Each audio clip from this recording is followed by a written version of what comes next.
This podcast and Iowa Public Radio are listener supported. If you love listening to this podcast, consider joining the thousands of supporters who help keep it going.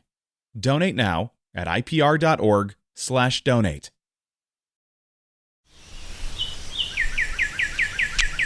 This is Garden Variety, a horticulture podcast from Iowa Public Radio and Iowa State University Extension and Outreach. I'm Charity Nebbe. Most of us appreciate shade trees for their beauty and, well, their shade. Our relationship with fruit trees is more like a working relationship. With fruit trees, we have expectations and needs. Iowa State University Extension horticulture specialist Patrick O'Malley is here to teach us about the techniques and tools we need to prune and train our fruit trees. Hello, Patrick. Hi, how's everybody doing? Great. So good to talk with you today. And I think the first thing we need to talk about is timing. Here we are. Things are warming up for spring. Is this a good time of year to be pruning our fruit trees? Yes, the month of March is the ideal time to prune the fruit trees. They're still dormant. You can actually start a little earlier, like say late February, and you can go to early April. But the month of March is really the prime time to get in there and prune those fruit trees. Okay, and when we say fruit trees, is this a blanket statement? All kinds of fruit trees, this is a good time for pruning? Correct. The dormant season is indeed the best time to prune all our fruit trees. There's also another time of season in the summer when we can prune the fruit trees as well. With the stone fruit, which would include your apricots, your peaches, your plums, you can basically prune them through the dormant season through the summer without really taking a break. But with the apples and pears, you need to take a break. So you prune them in the dormant season, and then you stop pruning them for basically mid-April until the 1st of July. Okay, and with that summer pruning, you're pruning with fruit set on the tree. That kind of seems like a strange time of year to be doing pruning. It may seem strange, but it actually is beneficial to do summer pruning. And to specify more on the dates, it's basically from July 1st to maybe the first week of August.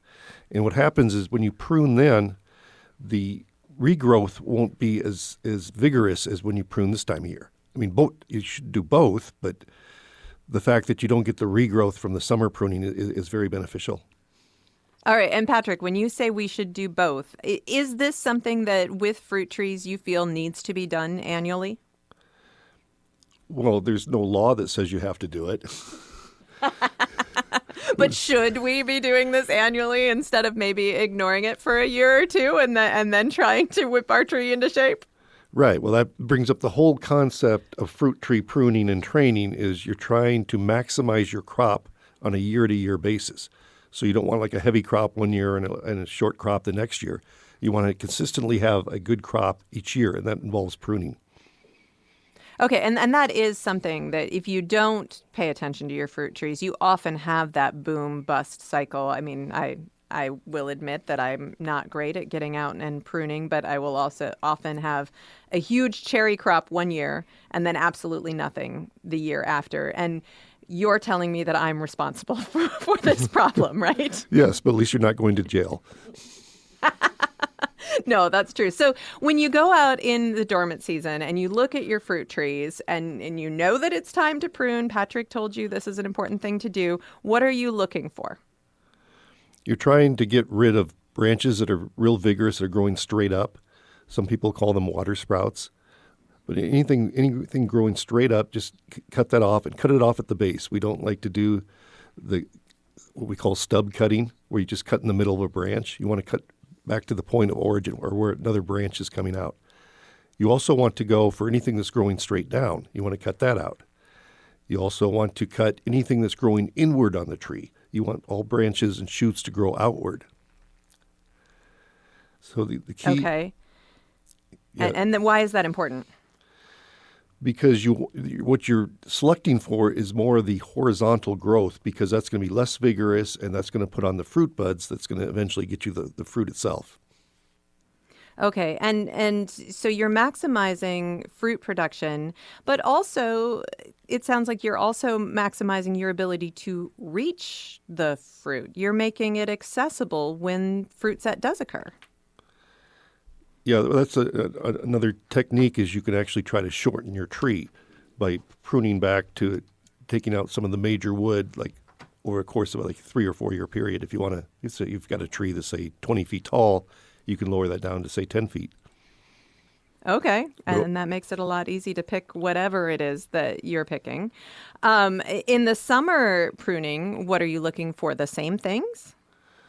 the same things, and one other one I neglected to say earlier is any branches that are touching each other, crossing over each other. You want to get rid of one of those.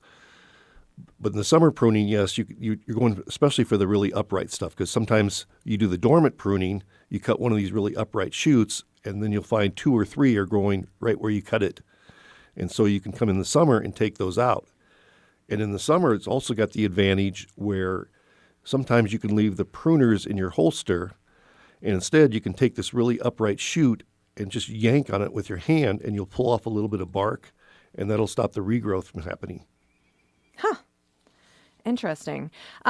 So let's talk about different types of pruning because, I mean, you already have talked about what we should be looking for, but there are, in one hand, you're maybe thinning things out. In another, you're looking at actually like the construction of the tree, right? Tell me about that. Well, when we're doing fruit trees, especially when they're younger, we try to do constructive pruning to develop a good framework. Many people will grow their fruit trees in what's called a central leader system. It's sort of like a Christmas tree shape, where you've got the main leader and then the side branches. And so we try to develop that structure as best we can with the constructive pruning. But people like, I don't know, maybe Charity Nebby, don't prune annually. And That's accurate, yeah. And the tree gets kind of out of shape, and then we have to do what's called constructive pruning. And that's where we are removing bigger branches to kind of correct previous neglect. All right. There are other tools that you can bring to working on your fruit trees as well. Often when shade trees are growing, we want to make sure that we're not actually putting tools or ropes or kinds of things on them that will change their growth pattern. With fruit trees, often we do want to train the tree as it grows. What kinds of tools can we implement for that? Right. So it is like a two-part process. It's pruning and training. Again, you want to try to get the branches more towards horizontal because they're going to be more productive. And so we use things like limb spreaders.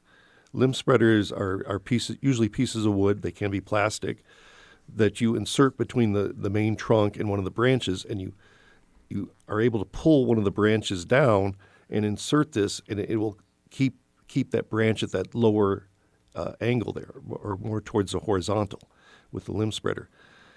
Likewise, you can use, especially during the summer, you can use what's called limb weights, where you take like an egg carton, if you can afford eggs, and you put cement in it, where the eggs were, and before the cement hardens, you put a piece of wire in the cement and you attach it to a clothespin, and then you can use that on the new shoots during the summer to kind of weigh a limb down to again get it more horizontal. Another option is you can take like string and tie it to a post or even to the base of the tree to pull that limb down. But keep in mind when you do this, the various limb spreading techniques, you don't leave them in permanently. If you tied it with a string, eventually it's going to girdle the tree. All these techniques is you do it this time of year during the dormant season, and then the following year you come back, you take everything out, and it will be cemented in that place. So if you lower that branch a little bit, you take the limb spreader out, it will stay in that when you take it out the following year. All right, and you could damage the tree if you aren't careful about removing some of these interventions, right? Well, yeah, eventually the limb spreaders or the string or whatever you're using may, grow into the tree and cause issues. So, yeah, you remove them after a year. I clearly need to have a much more active relationship with my fruit trees. Patrick O'Malley is Iowa State University Extension horticulture specialist. For more gardening information and tips, you can subscribe to our Garden Variety newsletter. Find out more at iowapublicradio.org/garden. I'm Charity Nebbe.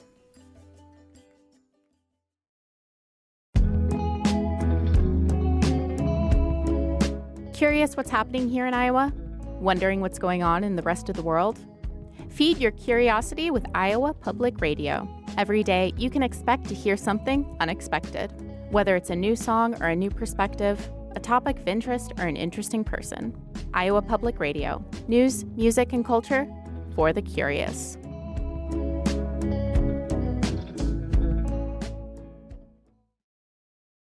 Garden Variety is a production of Iowa Public Radio and Iowa State University Extension. It's produced by me, Erin Stile, Caitlin Troutman, and the Iowa Public Radio talk show team. For more garden goodness, please subscribe to our Garden Variety newsletter. Just go to iowapublicradio.org/garden. I'm Charity Nebbe. See you next time.